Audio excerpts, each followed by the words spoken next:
Hey everybody, welcome back to the channel. In this video, we're going to be starting episode 9 in our deep dive series, the Catacombs, and today's topic is going to be all about editing monster drops for items and things. So with that said, if you guys are enjoying this kind of content, make sure you like the video and subscribe to the channel. You guys know how it works. Let's roll right into it by grabbing all the files we need. So we got a pretty light day ahead of us today. We're just going to be editing 2 files, and the main file we'll be editing is going to be treasure class ex.txt. That's the file that's going to control all the actual drop odds and things. But so we can assign kind of a custom entry we'll make to a monster, we're also going to grab out monstats.txt so we can edit kind of a fallen drop odds. If you guys are trying to edit a super unique, like a corpse fire, Rakinishu, something like that maybe, you will want to add that reference to superuniques.txt. But for our example, we're just going to use monstats.txt and add it to a fallen. So with that said, we've grabbed everything we need. As I said, a lighter video today. Let's go ahead and start by explaining treasure class ex.txt. So straight off, this is actually a really straightforward file. I am going to spend a little longer than necessary explaining things, but it's just to make sure it's understood well. So we are going to just cover real quickly groups and levels. If you want to assign different kind of drop options, we're going to call these either treasure classes or treasure chests on the left-hand side. However, it's easier for you to think about that. But if you want to contain these treasure chests into different groups so that only one of them may be selected within the group, similar to like a skill or an item affix, you can do that. And then similarly, you can also set minimum levels and stuff for these options. So, if your character's, not level 60 yet, then this option won't be available to you.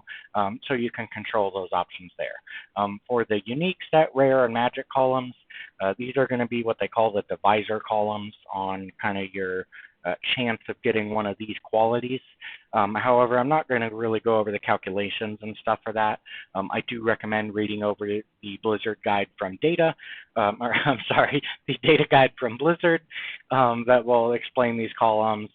It'll go over the divisor ratios and stuff and the item ratios, and it'll help you with there. So the columns we're going to talk about mostly today are going to be your picks column, your NoDrop column, and then your item and probability columns. So with that out of the way, let's start rolling into what a treasure class is and how we can start changing it to our liking. So I'm just going to take a quick minute here and expand some columns, make it easier to see here. And let's go over what a treasure class is in the first place. So as I mentioned before, I kind of like to think of them as treasure chests. The reason for that is within this treasure chest, if you will, can contain items, as you might expect. So maybe a key or an essence or, your unique, sword or whatever, or it can contain other treasure chests inside of it. And so in that way, you can nest a whole bunch of different things into that one treasure chest by having a treasure chest inside that chest, you guys get the point, I'm sure. So with that said, if, you hear me calling it chest versus class, that's why. We are talking about treasure classes, but depending on how you think about it, use it interchangeably. Anyways, enough with the gibberish. Let's go ahead and start breaking down some of these columns. So let's look at our count as hell column. I think this is a good column to get started with just to understand how some of these things work. So if we look at our picks column, we have a value of -2. With the picks column, the important thing to note is that a positive and a negative value have different meanings. So anytime you see a negative picks value, it's going to force that amount of rolls, if you will, on your potential items to always occur. And this probability column instead becomes a quantity column. And obviously, the opposite is true when it's a positive value. When this picks is positive, it can drop like up. It's going to roll, that amount of times. But because these are probability columns, it's not always going to drop the same items. You're going to have chances for no drop and things like that. So again, this a negative value will force things, and this probability becomes quantity, while a positive value will, allow things to happen more naturally, if you will, using probability values instead. So with that understood, let's look at the item, NoDrop, and probability fields. Your NoDrop is pretty simple. This is going to be, as the name might imply, the chance for nothing to drop. Now, this isn't as simple as, like, let's say our Countess item hell entry having a NoDrop value of 19. It's not as simple as, like, oh, it has a 19% chance. These are all added together. So if I were to add up all those 5 values, I think I'd get something like, what, 68? Let's double check that just to make sure.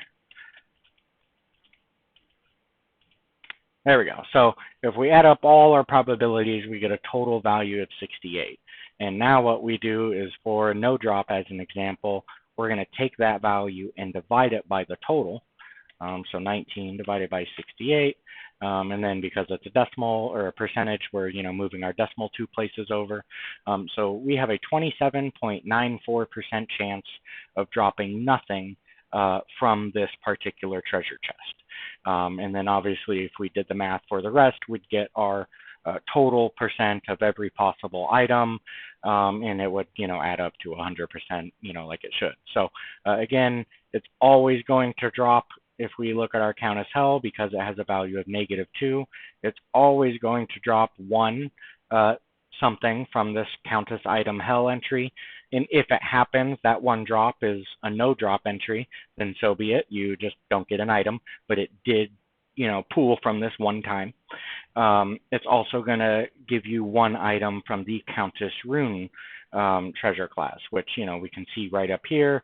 And it only has 1 option as far as the item goes, and that is the Runes 12 treasure class. So let's go ahead and take a look at that, because that's going to help show us another kind of showcase of the this treasure class file. So if we look at our Runes 12, we can see here that it has 3 items total. It can drop the R23 rune, the R24 rune, or the Runes 11 treasure class / treasure chest.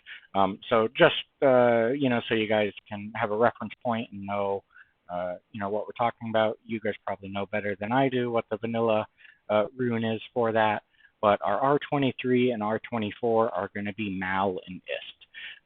So we can already see that our Countess, the highest rune it can drop, because she drops from this Runes 12 chest, is going to be Mal and Ist, with the ratios associated there. But just like we did previously, because it's a positive pick value, we know that these probability columns are actual probabilities and not quantity. So we're going to add up these 3 probabilities just like we did before. And we got 1066 plus 2 plus 3. So our total probability value is 1071. And so let's see what we have as a chance for our Ist rune to drop, our R24, which is again just going to be 2 divided by that, 1071. And we got to move the decimal over 2 places because it's a percent. So we're talking about a 0.18% chance, 0.0, it's a very small percent chance, again, 0.18% to drop an Ist rune. But 1066 out of 1071, we have a 99.53% chance of downgrading to the next lower chest for runes, which is Runes 11. So you can see that that's exactly how then, for an example, you might kill Hell Bale and a quilted armor drops from him. It's because it might have started out as an Act 5 Hell Equip C treasure chest with the best stuff in the game, weapon armor 87, etc. But because it has an overwhelming probability to downgrade to the next lower treasure class here, as you can see in this section here, then it very well could be that you just repeatedly downgraded all the way to the bottom of the barrel here, and you ended up getting, a quilted armor from the lowest treasure class, just because the likelihood of your downgrades are so high. So now that we've gone over all that, we basically understand how the treasure class file works. It selects from the picks how many kind of options you're going to have, and then whether it's going to force quantities or use probabilities. The no drop is going to help determine if you get anything at all from that pick. And then your item and probabilities are going to help determine what the actual, rewards are. So now that we've gone over it all, let's just make our new entry real quick. And we'll call this Fallen Cheater because we love cheating over here. For picks, we're going to set it to what I believe is the highest value as far as the number of items to drop at once. But we do want it to always drop this amount of items for demo purposes. So we're going to set that to -6. So again, this is going to say always do 6 picks and use the quantities in the probability columns. We're not going to assign a no drop to it because we just want it to always drop something. And then basically, now's the fun part, we get to pick what we want it to drop. So we're going to say that we want our Fallens to always have a chance to drop Rune 17, which Rune 17 contains our Zod, as well as an overwhelming chance of downgrade to lower ones. But we're going to say that we just want ourselves to always have a chance at Zod, and we always want ourselves to drop that option twice.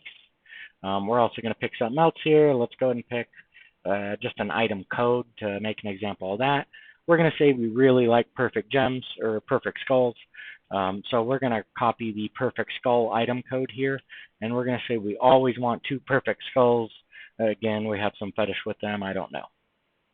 And then finally, let's pick something else. We're going to say that, sure, we'll grab this Act 5 Hell Unique C. As you can see, it can drop items or pots. So we'll just go ahead and say we're fine with that.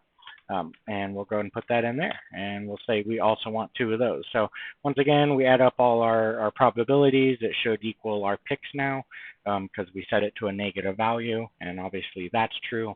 So now our new treasure class is always going to drop these chests or items. So we're done there. We're going to save that. And now it's finally time to add it to our monster. And you don't have to listen to me anymore. I know you guys are excited for that. So we're just going to go ahead and lock everything up.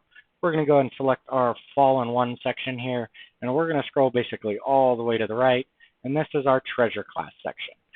So real quickly, it is broken up into each section. So you got your normal difficulty treasure class options, nightmare difficulty, and hell all the way on the far right here.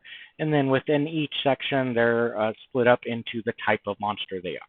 So you got your normal difficulty, normal, quality monster. Then you got like your champion monsters and normal difficulty.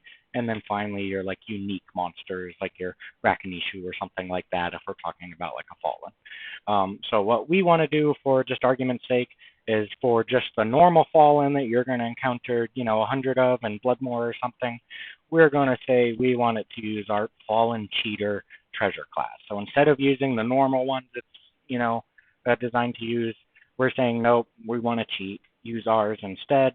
But for champions or super uniques that you'll run into of this monster, they're still going to drop the normal, versions. But that's the only change we need to make there. We're just telling it to use our new treasure class. And now we're ready to start the mod and make sure we didn't do something wrong and make a fool of ourselves.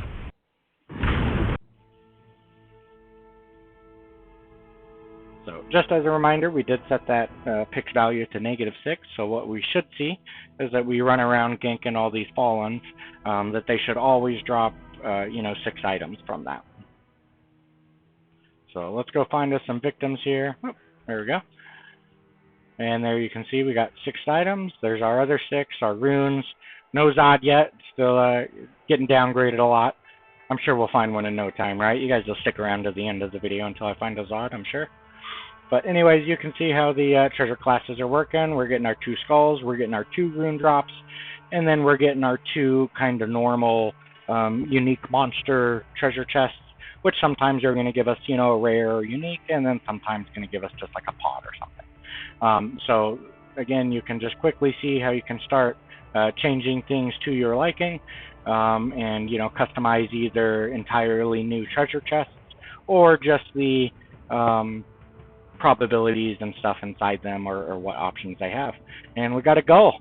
It feels a little bit like cheating, but hey, kind of nice. So anyways, I hope you guys have enjoyed sticking around to the end, and thanks. Take care. Bye.